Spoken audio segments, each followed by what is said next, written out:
Hey, what's up, everybody? Someone finally got an interview with this guy. Oh, I've been waiting. Oh, I've been waiting. Oh, hopefully he gets something juicy.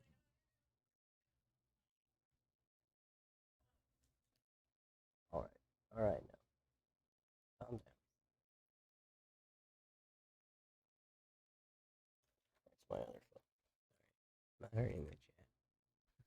All right, everything's good to go. You're set up. Start the show, shall we?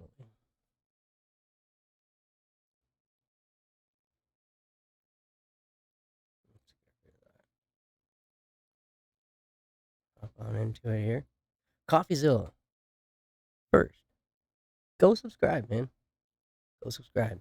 This guy is man. And like, if you want to find out about a scam and how it's ran, this guy right here, he's the man.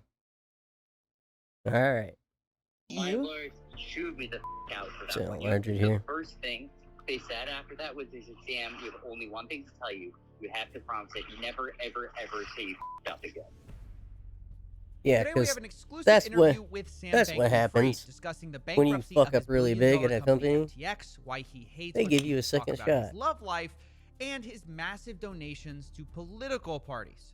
Now, since going bankrupt and being accused of fraud, Sam's been mostly quiet. But recently that changed when he gave an interview to a citizen journalist, Tiffany Fong. Now, we've actually talked about She can get Tiffany's it. work on the show before. Last time she released an insider call of a different billion-dollar fraud, Celsius. This time she's talking to Sam Bankman-Fried. And since I know a lot about FTX, hopefully I can provide some context and fact-checking where needed, because Sam, he lies a lot. Now, we'll be talking to Tiffany later, but for now, let's talk about one of the biggest claims in the call. You might have heard by now that Sam was the second largest Democrat donor in 2022, which, in addition to his significant donations to news outlets, might have been one of the reasons that he was covered so favorably, with an image of being the most generous billionaire. But ultimately, Sam told Tiffany on a call that this wasn't the full story. They donated about the same amount to both parties this year. That was not generally known because, despite Citizens United being literally the highest profile Supreme Court case of the decade and the thing everyone talks about when they talk about campaign finance, for some reason, in practice, no one can possibly fathom the idea that someone in practice actually gave dark. So, I don't know, all my Republican donations were dark. Wow. Sam is claiming he gave Republicans the same amount, but under the table. The Citizens United ruling that he's referring to, it allows people to donate so-called dark money to influence politicians. In other words, Sam wouldn't be required to disclose that donation. That's convenient in that we can't verify that at all. And the reason he wanted to do it this way was so that basically the journalists would like him more. And the reason was not for regulatory reasons. It's because reporters freak the out if you donate to a Republican. They're all super liberal and didn't want to have that fight. So I just made all the Republican ones dark. All right, there's Okay, so if true, yeah, that's all completely. Yeah, they're all liberals. I mean, obviously, right? We all know that. I mean, look, really? I'm sure if you've reached adulthood, you haven't realized that by now, and the kind of pyramid scheme we got going on, where there's basically what is it? 4 companies that own everything? Yeah, they're totally not. They're totally not in it. Yeah, they're totally not. They totally went buy up everything, right? There's a lot to unpack here. Let's start with the fact, is this even true? I don't know. I have no idea. He could be lying. Sam lies all the time. For example, anyone remember when he said FTX was solvent right before it went bust? Yeah. So because of that, because I don't know if he's lying, I decided I'd try to verify these dark money donations. Go figure, I couldn't because the money it's dark. You're not supposed to be able to find it. But either way, if he's lying, this looks bad for him. But if he's telling the truth, it looks worse. I mean, it shows you how cynical Sam was. He never cared about politics. He cared about power and perception. That's why he played both sides. So he always would come out on top. And worst of all, They bought it. The media loved him. Some of them still love him. And going back to the To be fair, a lot of people donate to both sides. Rich people. part about trustworthy, though, this is what's kind of hard about covering Sam in general. Everything has an asterisk or a question mark next to it because, unfortunately, Sam is very biased against not going to jail. He wants that to be the outcome here. So everything we talk about needs to be viewed through that lens. So for the next part of this call, I want to talk about an example of how Sam lies and obfuscates the truth, because so much of it is about trying to craft an image with Sam. Obviously, we just talked about how he tried to craft an image of being this generous billionaire, but after the FTX blow up, well, he can't be that anymore. What's the new image? Well, instead of being a fraud, the new image is a smart guy who made an embarrassing mistake. And you'll hear that in how he answers this next question, which is essentially talking about the backdoor in FTX, which was used to defraud customers. And pay attention to how he answers it. See, I mean, I feel like there was something about a backdoor that allowed you to execute commands that could alter the company's financial records without alerting others. Something like that. That this was put in place. I think that was a Reuters article, which made it seem like you secretly were moving money in the background. Wait, and this is something that I would be doing? I don't know. It kind of said that SBF put like a secret backdoor so that he was moving funds to Alameda and it was undetected. Like this was something that you put into place potentially. I mean, that's how it read on the article. Well, that's interesting. So that I can tell you is definitely not true. Okay. I don't even know how to code, is the honest, embarrassing answer. So I certainly wasn't like building some backdoor in the system. I could barely use the system. That's not true. I knew this system pretty well from it. She's good. Look at her. Look at her. You know. Tell me more. Oh my god. She's good. I like this one. User interface perspective, but I literally never have opened the code base for it. So for any of FTX. So I certainly didn't build a backdoor in there, and I don't know exactly what they're referring to. I find this response to be so telling because Sam is lying here while telling the truth. I mean, it is technically correct that he didn't build the backdoor in FTX for Alameda, but he wasn't even the person accused of building it because it turns out Tiffany had misremembered the Reuters article.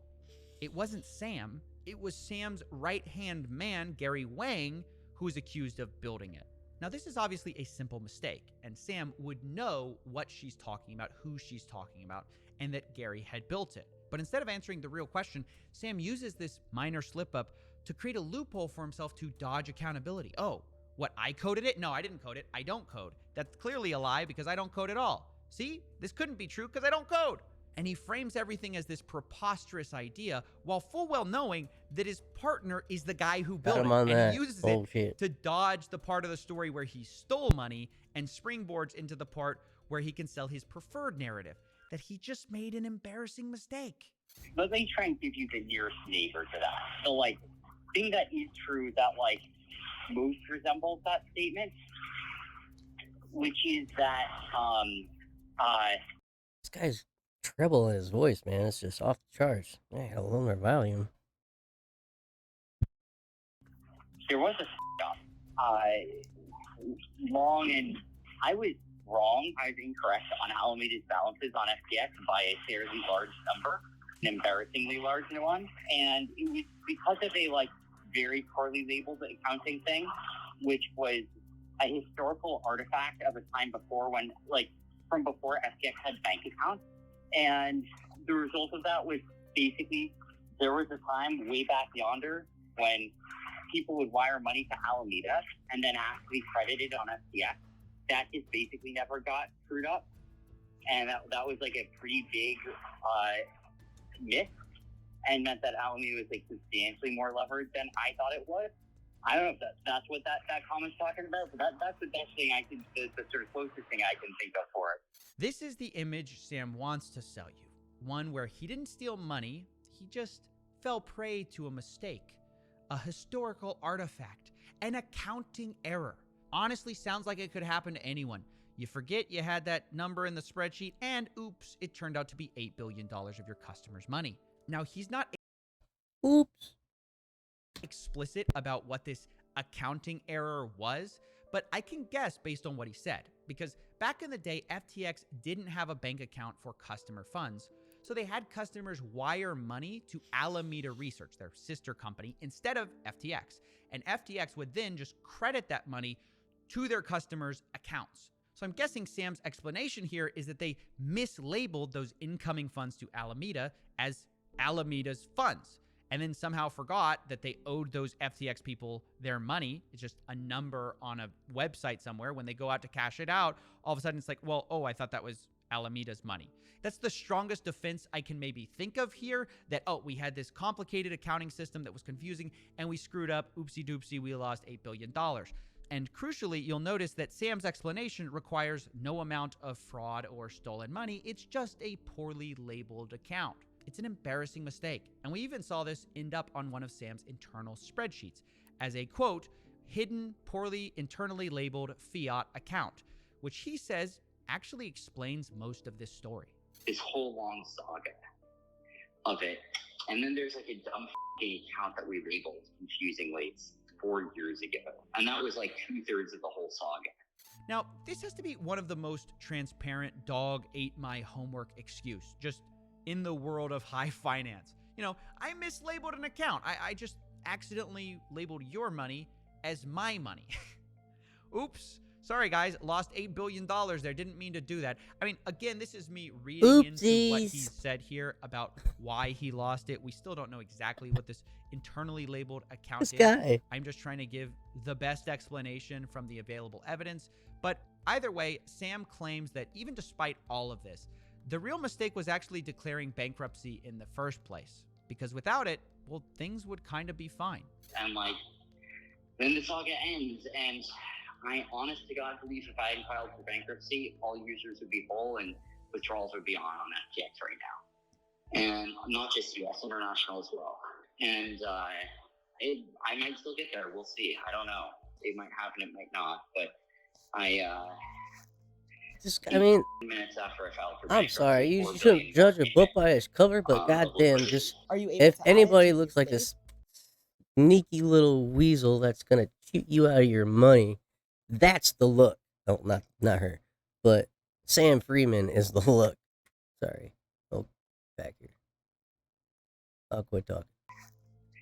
8 minutes after I filed for bankruptcy, $4 billion more came in of liquidity. Are you able to add it to the estate? I'm working on it, but the current trustees of the estate would rather burn it all to the ground out of shame and attempt to find a way to bring more value to customers. So right now I'm stuck in a jurisdictional battle between countries over the bankruptcy. All right, a lot more to unpack here. Sam claims that FTX and FTX US would have basically been fine had he not filed for bankruptcy because he got $4 billion in liquidity minutes after filing. Now, the problem with this is that we just have no evidence any of this is true. And given all the past claims of Sam that have proved to be wrong, like his solvency, I find this very uncredible. It's very convenient when you think about it that, oh, we got a bailout right after I can't help anything anymore. Ah, shucks. Don't you hate that? Don't you hate that? You commit, or you file for bankruptcy, and literally minutes later, you're bailed out and then some. And the billions. So I tell you, some people are just unlucky. And those darn bankruptcy lawyers just want to burn it all down. Somehow, I doubt that anybody would turn down $4 billion for customers, but that appears to be the story Sam's sticking with. In addition to this, Sam also insists that FTX is not as bad off as people say. Here's him responding to a claim that users will get almost nothing from the bankruptcy. Well, I mean, not nothing. Like, I think, that's not counting, like, just liquid assets that are there. I think if nothing happens, if I can never do anything again and they're left to their own devices, eventually US will get a penny on the penny, a dollar on the dollar once they get around to admitting that. And international will get, 20, 25 cents on the dollar. So I don't know exactly what, something like that.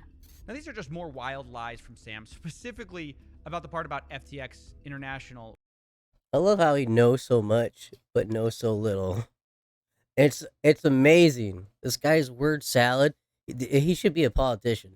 Or, I mean, really. Which is hopelessly insolvent.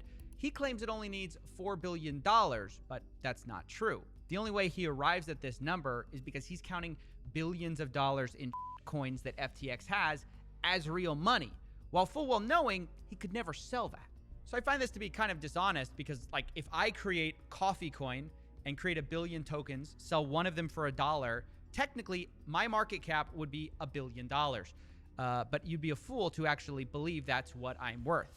But that's essentially what Sam's doing with his own balance sheet.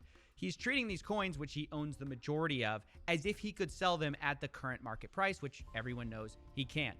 And this denial also extends to his own coin, FTT, which is the native token of FTX, which he used as collateral to get these loans. Now, Sam says it's probably a mistake to use them as collateral, but he argues that FTT was really valuable, although hearing him explain how is pretty interesting.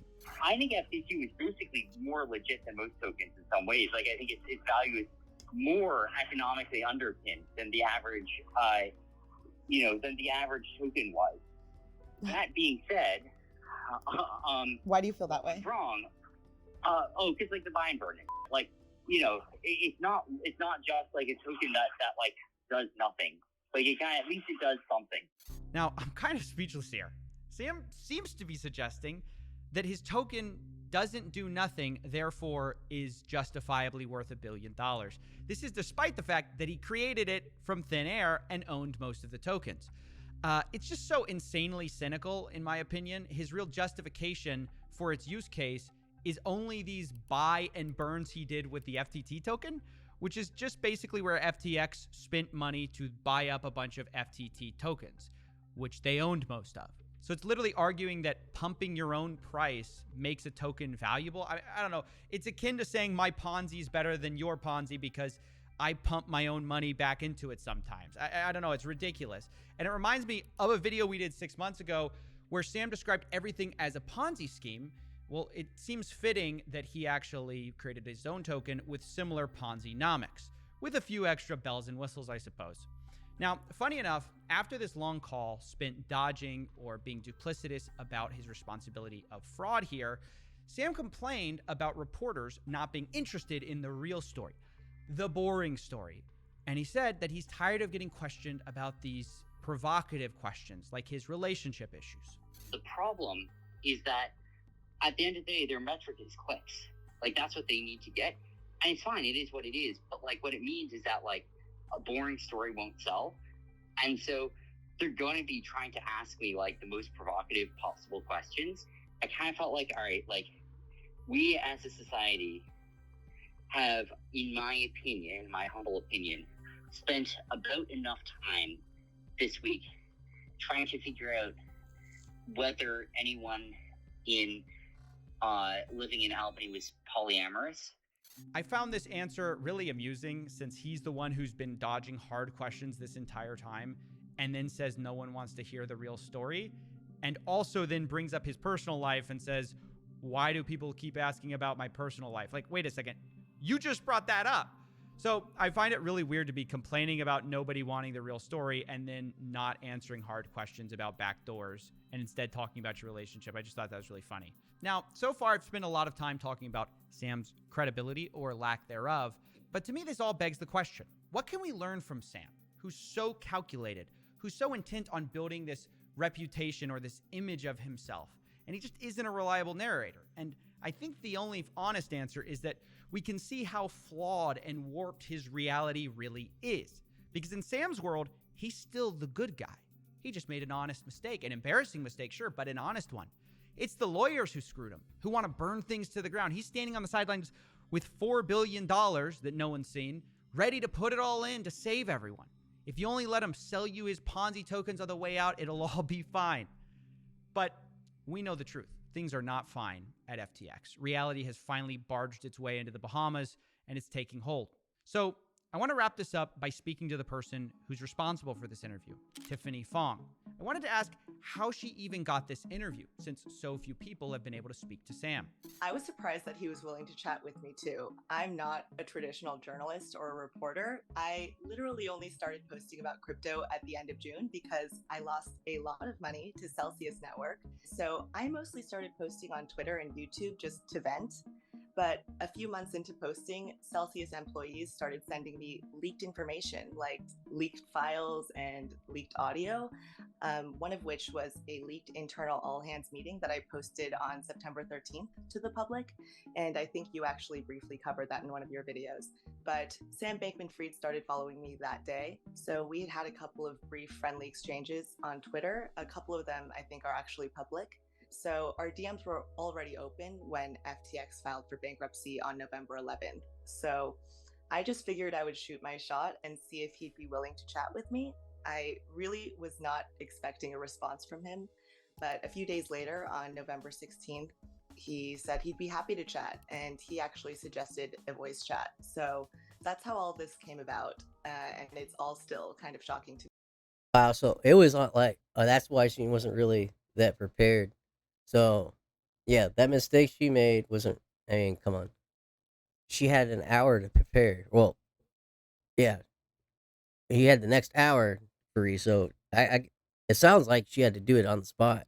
So good for her for being able to memorize all that gobbledygook in her head just off top of her head. To me as well.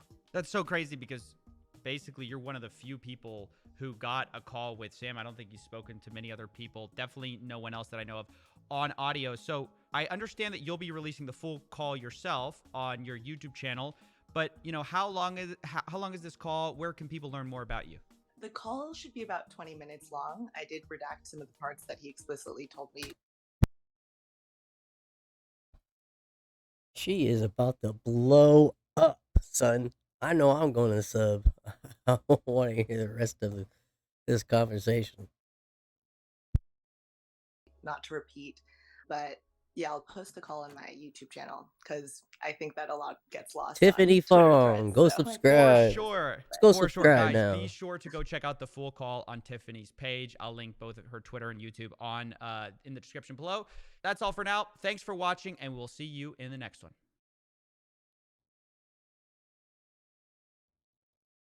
Oh.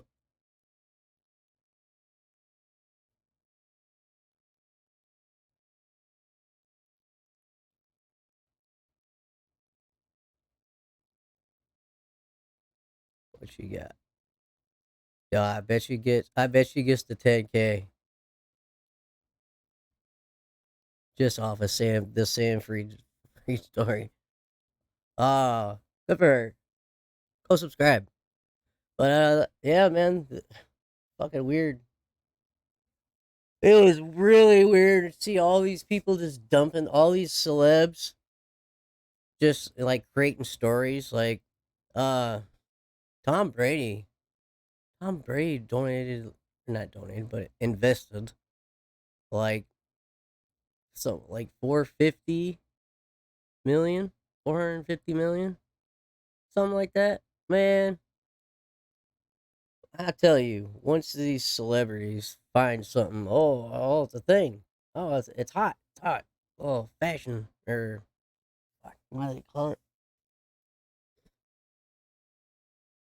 Oh, it's popular. I want to be a part of it. Hey, look at me. I gave 600 million. Blah blah blah blah blah. Eh. That money's gone. That money is gone. You guys are never seeing it again. Tom Brady. I mean, as a Chiefs fan, screw you. But as a fellow man, brother, I hope you can live the rest of your life without that money, because you ain't never seeing that shit ever. Ooh, sorry. Yeah, I'm going off script here. I'm starting to swear, so I'm gonna get up and out of here. Thanks for watching. I appreciate you. Go subscribe to these two, Tiffany Fong and Coffezilla. All right, out of here. Deuces.